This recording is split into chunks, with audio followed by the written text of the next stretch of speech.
Hello, welcome back to PlayStation Access and to our top 10 videos, designed to guide you through the very best of PS4's huge lineup of games. Now, the part of these videos that you don't get to see is what can be the argumentative process of getting the list together. I wouldn't really call it argumentative. Oh, here we go. I'm just joking, it's been a living nightmare. Yes, it has. So much so that certain conditions were arranged for this week's video on the top 10 secret best games on PS4, a title designed to allow us to talk about some of our favourite smaller and more interesting games, but also that you lot might actually watch. And those conditions were... Nath isn't allowed to include Everybody's Gone to the Rapture, even though it's brilliant, and Rob isn't allowed to include Journey, which is a PS3 game anyway. In fact, the whole point of this list is to talk about games that haven't appeared on any of our other top 10 lists. And so here they are, the top 10 secret best games on PS4.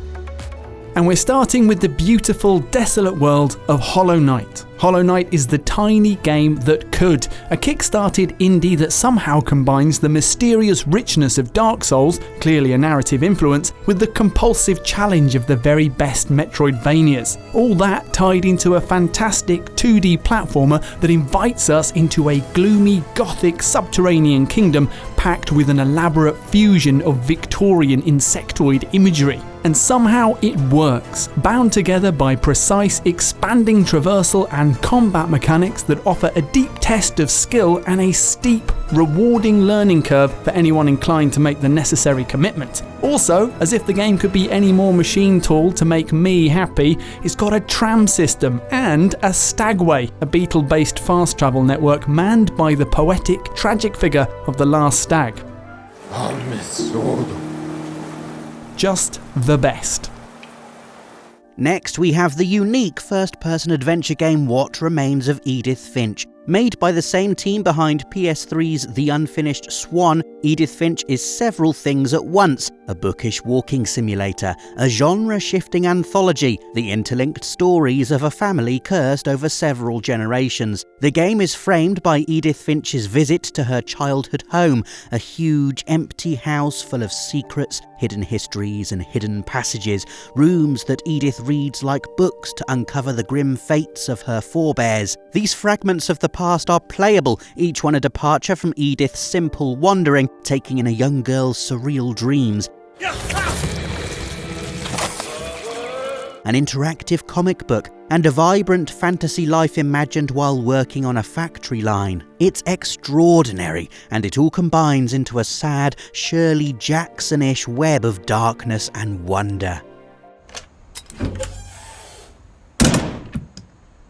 Our next game is Oxenfree, a narrative adventure about time travel, teenage parties and analog radios. The setup is gleefully generic. Our hero Alex and her friends head to a local island for a weekend party, an island that features both a disused military base and, if rumours are to be believed, other weirder paranormal goings on. Oxenfree leans fondly into its hokier side. Its pin-sharp writing, Alex and friends, are sardonic, funny, realistic, revelling in the cosy late-night mystery of it all. The way the writing plays out is key too. There are no cutscenes in Oxenfree. Dialogue choices appear in real time and you can select them whenever, interrupting other characters, letting them finish, even saying nothing at all. It feels like talking to people. Then there's the game's take on the supernatural, which gives it a rich, distinctive aesthetic. A world of radio signals, antenna towers, and military secrets offering mid-century tech as a portal to the paranormal. The whole thing is thematically tied together by a woozy radio wave score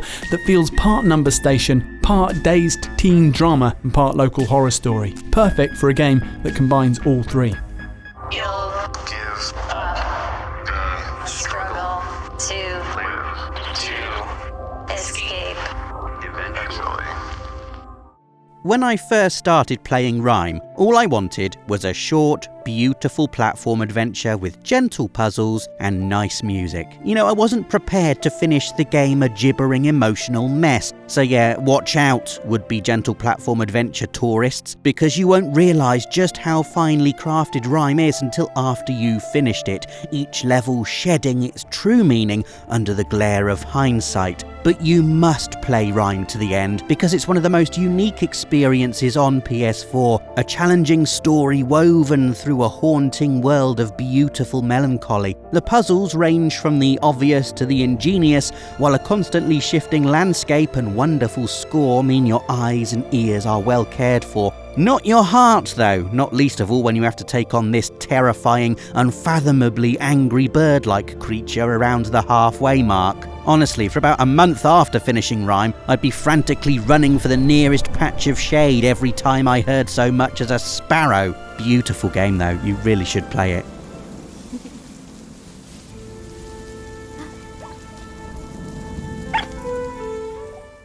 Kentucky Route Zero lines up rather nicely with the other games I've spoken about so far. It too is about secret worlds, transport networks, and analog technology. All of which I love because, shut up, I just do. The TV edition gathers all 5 acts of this atmospheric post-point-and-click adventure together, a collection of stories about an imaginary road, Route Zero, that runs through the Kentucky hills and the strange people who travel on it. In practice, this means gentle, contemplative exploration of quiet American spaces as we follow truck driver Conway making a delivery for an antique dealership. Stops and diversions are glimpsed through an art style that mixes glowing lights and stark silhouettes, a Lynchian sense of loss and longing permeating a wonderful, original experience. I was sold on our next entry, Outer Wilds, not to be confused with The Outer Worlds, as soon as I heard Dave's breathless pitch. So you're in space, and the basic premise is that you're the latest astronaut in a line of astronauts from this very small civilization who have decided to go out into their solar system and try and understand it and explore it.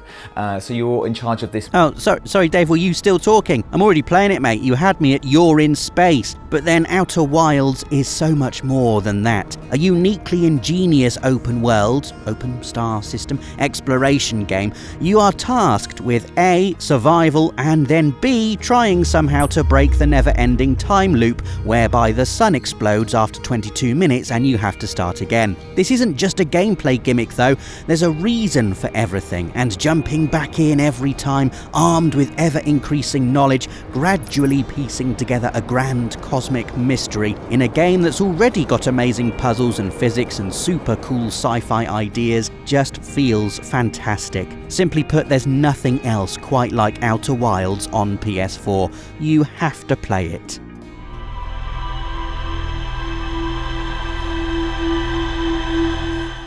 Firewatch is a game about small things set in a very big place. Not much happens, really. You play as Henry, a man who, in 1989, has retreated from the world to be a fire lookout in the Wyoming wilderness. His only human contact is Delilah, a voice on the radio helping him to settle in and, look for fires. It's Henry, right? Yeah. I'm Delilah. Yeah, that's what the guy said on the phone.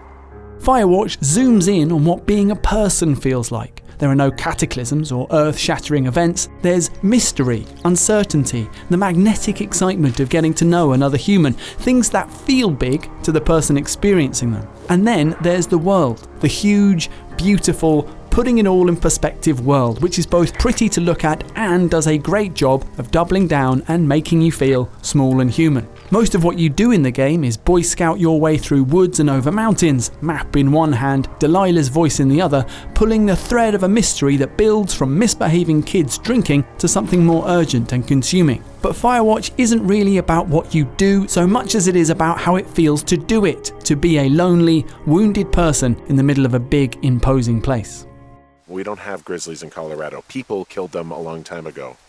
Well, in the thoroughfare, they hunt people, they kill people, they bury their bodies, and then come back weeks later to eat them because they prefer rotten meat. People just disappear. Next, we've got Return of the Obra Dinn, a puzzle game where you play an insurance inspector wandering around a black and white 1-bit environment. Don't click away. Don't! I see you hovering over those recommended videos. What about if we told you you're on a ghost ship? One that's mysteriously re-emerged after a 5-year disappearance. And what if everyone on the ship was dead? And what if, here it comes, what if you were a sort of time-travelling insurance inspector? Yeah, that's right. Be excited. This remarkable game has you working out the what, who, where and how of the crew's deaths by using the Memento Mortem, a magical stopwatch that transports you to the exact moment each individual died. You won't get the full picture until the end. Each corpse is like a single piece of a morbid 60-piece jigsaw, although gradually chipping away at the mystery and seeing the full story emerge will make you feel like the coolest and cleverest insurance inspector in any video game ever. Who'd like to see that as a list feature? The top 1 best insurance inspectors in video games. Let us know in the comments. You bastards may take exactly what I give you! This is mysterious action RPG Hyper Light Drifter, about which you basically need to know 2 things. 1, it's an intentional mix of Hayao Miyazaki's Nausicaa of the Valley of the Wind and SNES era Zelda, and it works. And 2, it tells the story of the Drifter without any words or any explanation, just music, art and action. So the best way of explaining the game's extraordinary mix of the haunting and the hopeful is to shut up and let you take a look and a listen.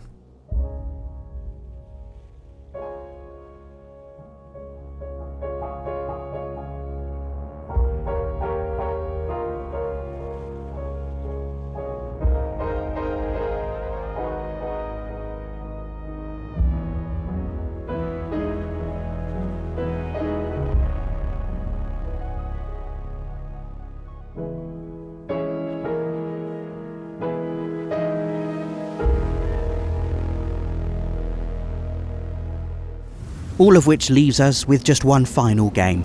Journey! Okay, not really, we've gone for Inside, the ingenious, shadowy side-scroller. Like its predecessor Limbo, Inside has you playing as a young boy, big-headed and vulnerable, tottering through a world of danger, in a setup that automatically puts all players with functioning emotions on a state of high alert. Inside never explains what's going on, but the boy is moving through a dystopian world of military checkpoints and strange experiments, top-notch puzzle platforming, melding with the knotted stomach atmosphere to make playing the game feel like running a constantly engaging high-tension gauntlet. Seriously, this bit put me off swimming for months.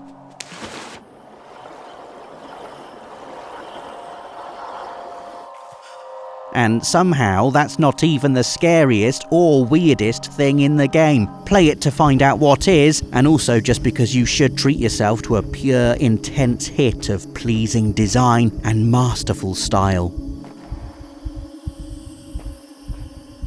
And that's it for our top 10 list of the secret best games on PS4. We'd genuinely love to hear your recommendations too, those smaller games you discovered and love and can't quite believe everyone else isn't talking about all the time. Stick them in the comments, like the video if you enjoyed it, and subscribe for more like this.